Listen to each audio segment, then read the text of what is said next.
Et si je vous disais qu'Apple sera peut-être bientôt à la tête d'une des plus grandes sociétés du cinéma au monde, mais que cette affirmation cache aussi potentiellement une ambition beaucoup plus grande? Alors je sais, Apple et le cinéma, c'est peut-être pas aussi évident que ça, mais avec leur plateforme de streaming Apple TV+, lancée en 2019, Apple est rentré dans le monde du cinéma par la petite porte. Alors même que le reste des GAFAM s'était déjà positionné avant eux, Apple a, comme à son habitude, pris son temps et a proposé quelque chose de radicalement différent des autres plateformes de streaming concurrentes. Avec Apple TV+, l'objectif est très clair, la qualité primera toujours sur la quantité.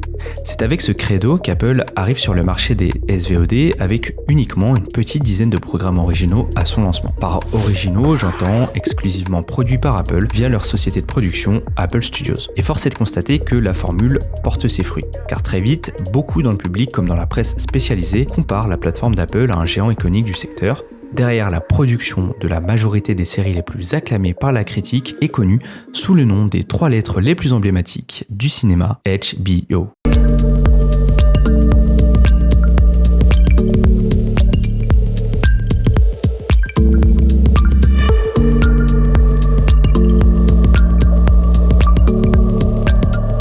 Apple s'est directement inspiré de HBO pour développer son offre de streaming, plus précisément de leur modèle premium, parfaitement en phase avec l'image de marque d'Apple. Ce choix de s'être inspiré d'HBO à ce moment précis, en 2019, il n'est pas anodin, puisqu'à cette période, et encore aujourd'hui, même si depuis ça va quand même un peu mieux, HBO était clairement en perte de vitesse et vivement critiqué par beaucoup, car leur prestige d'antan ne se retrouvait plus vraiment dans les créations de cette époque. Apple a donc attendu le moment parfait pour s'installer et proposer une alternative premium à HBO à un moment où Netflix prenait son envol et Disney+ misait tout sur la nostalgie. On se retrouve donc avec une offre de streaming à un seul abonnement, sans publicité, parfaitement intégrée à l'écosystème de la marque. Pour offrir une telle qualité, la stratégie d'Apple est simple. Faire marcher la plaque à billets. S'il y a bien une entreprise qui peut se le permettre, c'est Apple. C'est comme ça que la firme s'est lancée dans des investissements massifs pour leur fameux contenu Apple Originals. Des films et séries produits directement par Apple ou détenus exclusivement par eux pour la distribution sur leur plateforme. Le tout selon des critères bien précis de créativité, d'exclusivité et d'adéquation avec sa marque. Tout ça en collaborant avec des gros noms de l'industrie comme Oprah Winfrey, Scorsese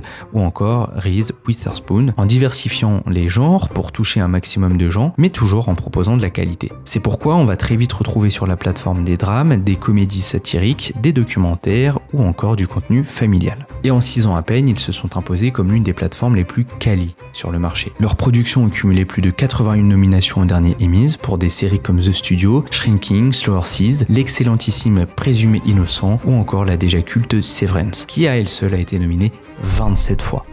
C'est bien simple, Apple est la seule plateforme ayant plusieurs nominations dans les catégories des meilleures séries comiques et dans la meilleure série dramatique. C'est pour dire à quel point les séries proposées sur la plateforme sont toutes quali, même selon les différentes catégories. Et le pire, c'est que ça n'a pas l'air de s'arrêter. Avec Severance, par exemple, on voit à quel point Apple se rapproche de ce que pouvait faire HBO durant son âge d'or. Capitaliser sur une série phare devenue culte qui va pouvoir attirer l'œil des spectateurs sur l'ensemble du catalogue de la plateforme et ainsi, toujours en restant sur de la qualité, on pourra avoir envie de regarder les autres séries juste parce qu'une série du catalogue a fait beaucoup de bruit. C'est exactement ce qu'il se passait à l'époque pour HBO. Mais alors, est-ce que Apple est en train de devenir le nouveau Netflix? Est-ce qu'ils sont en passe de dominer le secteur? Est-ce que leur objectif, c'est d'être la première plateforme de VOD au monde?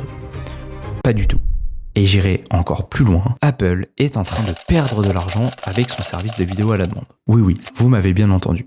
En 2025, Apple a perdu $1 milliard avec Apple TV+. La plateforme ne compterait que 45 millions de personnes abonnées contre 300 millions pour Netflix.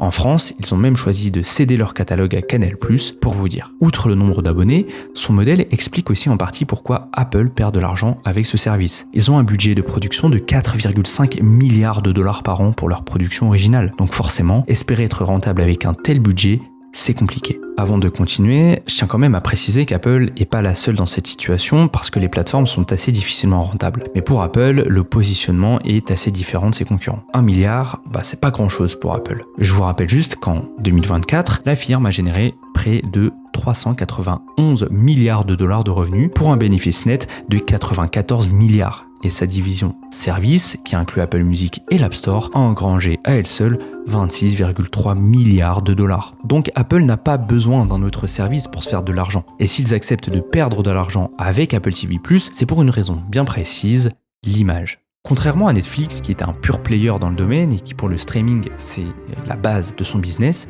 Apple, c'est pas le cas. Et leurs objectifs ne seront logiquement pas les mêmes. Puisqu'avec Apple TV+, le fait de monter une plateforme aussi qualitative, ça permet à Apple d'assouvir encore plus son image de marque premium auprès du public. Ça aurait été tout bonnement impossible pour eux de créer du contenu de faible qualité à la chaîne juste pour remplir leur catalogue. Ça n'aurait pas du tout collé avec l'image de marque d'Apple qui est l'ultra premium que nous connaissons tous. L'enjeu est aussi de fidéliser les utilisateurs dans l'écosystème. Un abonnement à Apple TV+ est souvent offert avec l'achat d'un iPhone ou intégré à l'offre Apple One. À chaque fois qu'une série produite par Apple est nominée ou récompensée dans une cérémonie prestigieuse, ça ne bénéficie pas seulement qu'à la plateforme VOD, mais aussi à l'ensemble de la marque. C'est quelque chose qu'Apple a toujours fait, associer la marque à l'innovation créative en plus du premium. Ça s'inscrit aussi dans la stratégie lifestyle d'Apple, comme avec Apple Music et avant ça iTunes. Apple présente TV+, non pas comme un service isolé, mais comme une extension de son identité créative, exigeante, premium. Ce n'est plus une entreprise tech, mais un label culturel et esthétique, et tout ça, c'est encore une fois pour le côté storytelling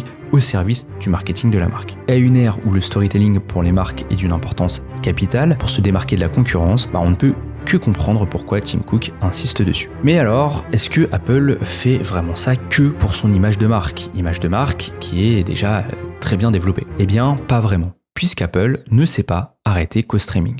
À peine 2 ans après le lancement de leur plateforme, Apple se lance plus loin que le streaming pour venir s'immiscer dans les salles de cinéma, en commençant par coproduire Killers of the Flower Moon et Napoléon en 2023, puis Argylle et Fly Me to the Moon l'année suivante. Et surtout, leur plus gros pari jusqu'à maintenant pour une sortie en salle, F1, avec Brad Pitt, qui a eu le droit à un plan marketing phénoménal tant il représentait un pari risqué pour Apple. Concrètement, ils prennent des risques et financent des films qu'Hollywood refuse de financer. Ils prennent des risques là où les autres ne peuvent pas se le permettre parce que, je le rappelle, ils ont plein de thunes.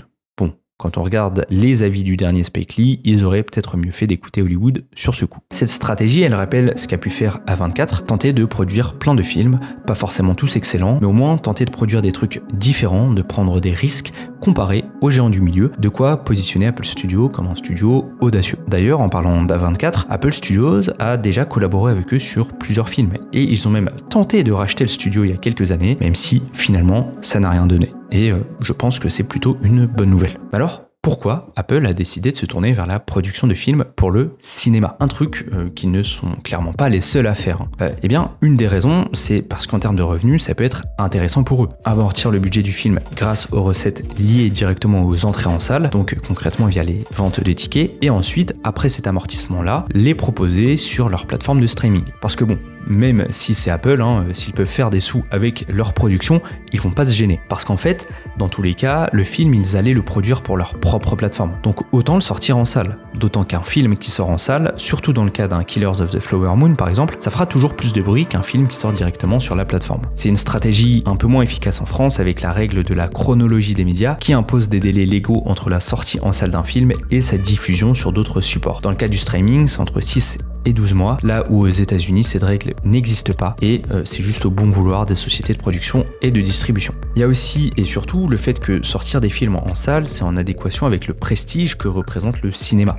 L'expérience un peu premium qu'on ressent quand on va au ciné voir un film et qui n'a pas vraiment d'équivalent comparé à du streaming à la maison. Bien qu'aujourd'hui Apple Studios soit contraint de collaborer avec d'autres gros studios pour distribuer ses films en salle, il y a fort à parier que demain ils deviennent complètement autonomes, de la production à la réalisation jusqu'à la distribution. D'ailleurs, si vous ne me croyez pas sur leurs ambitions dans le cinéma, Apple a récemment porté plainte pour violation de sa propriété intellectuelle contre Apple Cinemas, une chaîne de cinéma américaine. Apple accuse Apple Cinemas de parasiter sa marque et de, je cite, susciter un risque de confusion chez les clients. Il réclame tout bonnement l'interdiction pour Apple Cinemas de continuer à utiliser cette marque, en même temps que quelques petits dommages et intérêts par-ci par-là. Pour une entreprise qui se targue de faire des projets différents dans le cinéma, de collaborer avec des gens que l'industrie ignore ou avec des studios indés comme en 24, c'est un peu moyen d'attaquer une chaîne de cinéma indépendante juste parce qu'ils partagent le même nom. Sachant que la marque existe depuis plus de 10 ans, Apple n'a jamais rien dit parce qu'à l'époque, évidemment,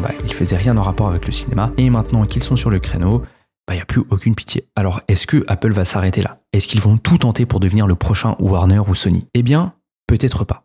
Il y a peut-être quelque chose d'encore plus ambitieux derrière tout ça. Apple est et restera une entreprise de la tech. Et que fait une entreprise de la tech?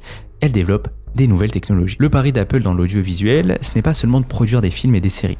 Le vrai but d'Apple avec ce positionnement, c'est peut-être de préparer l'après, le futur, de se positionner dès maintenant et de devenir le prochain numéro 1 de notre nouvelle façon de consommer du contenu. Que ce soit directement depuis chez nous avec un casque de réalité virtuelle ou bien dans une salle de cinéma, tout ça grâce à une chose bien précise, l'Apple Immersive Video. Concrètement, c'est un nouveau format vidéo spécialement conçu pour offrir une expérience immersive dans la continuité de ce que l'on connaît déjà. Pour l'instant, ce format n'en est qu'à ses débuts et n'est disponible que sur l'Apple Vision Pro.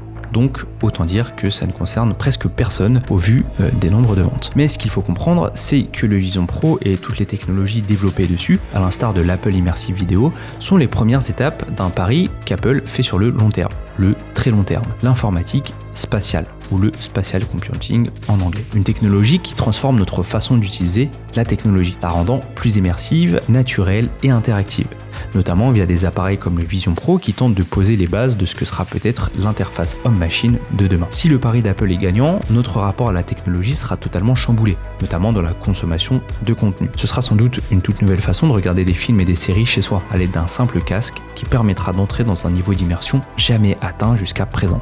D'ailleurs, les premiers contenus filmés avec ce format sont d'ores et déjà disponibles et les premiers retours semblent plutôt satisfaisants. De fait, ce format vidéo lié à l'hardware d'Apple pourra être un argument supplémentaire pour que le contenu proposé par Apple se distingue de la concurrence. Je pense sincèrement que ce genre de technologie va se démocratiser dans les prochaines années à très grande échelle et peut-être aussi dans les salles de cinéma. Exit les lunettes 3D, imaginez vos séances grâce à tous les casques d'Apple dispo dans les salles pour consommer du contenu comme jamais on l'a consommé avant. Le pari d'Apple, c'est que demain, l'informatique spatiale sera la nouvelle norme dans la vie de tous les jours. Alors pourquoi pas dans nos salles de ciné aussi.